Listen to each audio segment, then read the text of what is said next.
I used to believe Melissa and I were unbreakable. 8 years of marriage, one beautiful son, and countless memories. But lately, something shifted. She came home later than usual, her hugs colder, her smile shorter. The warmth that once lit up our little house in Oregon had turned to silence. Melissa recently got promoted at the accounting firm. A big deal, more responsibility, more hours. At least, that's what she said. I didn't want to be that husband, the jealous one, the paranoid one, so I chalked it up to stress. But then came the little signs. Her perfume changed, stronger, more exotic. She started wearing makeup on weekends when she'd run errands. Our Friday movie night stopped. Our mornings became routine check-ins, not conversations. One night, I came home early from a job site. Melissa wasn't there, said she was out with co-workers. I cleaned up a bit and did the laundry. That's when I noticed her blue scarf, tucked at the bottom of the basket. I picked it up. It smelled off. Not bad, just not her. A cologne I didn't recognize. Masculine. Expensive. I shook the feeling off. Maybe she hugged someone at work. Maybe she spilled something in the elevator. Maybe I was losing my mind. But that night, lying beside her, listening to her even breathing, I couldn't sleep. My mind raced through excuses, possibilities, fears. I reached over and touched her hand. She flinched. In that single motion, I knew something was wrong. Not imagined, not exaggerated. Real. And I was going to find out exactly what. The next morning, I left early, pretending I had a shift starting at dawn. In truth, I just parked 2 blocks away and waited. At 9:12 a.m., I watched Melissa step out, dressed nicer than usual for a Saturday. Black dress, heels, her new lipstick. She wasn't going to the grocery store. That much I knew. She got into her car and drove off. I followed from a distance. Maybe this was stupid. Maybe I'd end up feeling like an idiot. But part of me already knew. The same part that hadn't slept in 3 nights. She pulled up to a cozy suburban house 20 minutes away. Not a store. Not her office. My stomach knotted.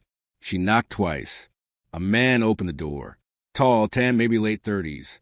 She smiled. He kissed her cheek. Then they went inside.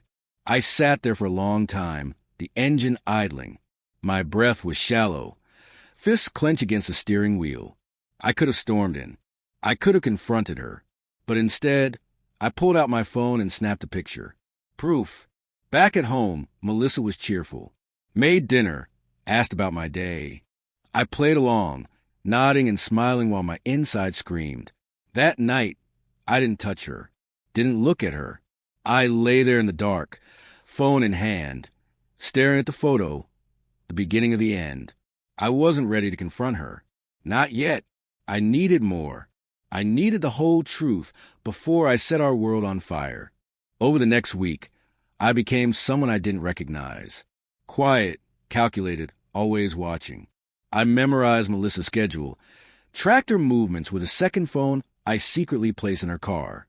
I hated the deception, but not more than I hated the thought of being played for a fool.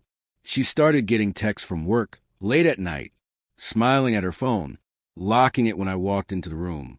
I didn't ask questions anymore. I just observed, like a cop working a case. Except this time, the crime scene was my own home. One afternoon, I took a risk. While she was in the shower, I opened her laptop. Password was the same, our son's birthday. She hadn't changed it. That hurt more than it should have. It meant she wasn't even worried I'd check. Her email was clean, so was her browser history.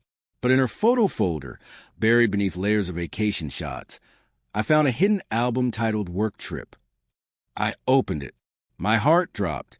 Photos of her and the same man, holding hands in what looked like a cabin. Her in pajamas, him shirtless, laughing. None of them looked staged. All of them looked intimate. Real. I copied everything to a flash drive and closed the laptop.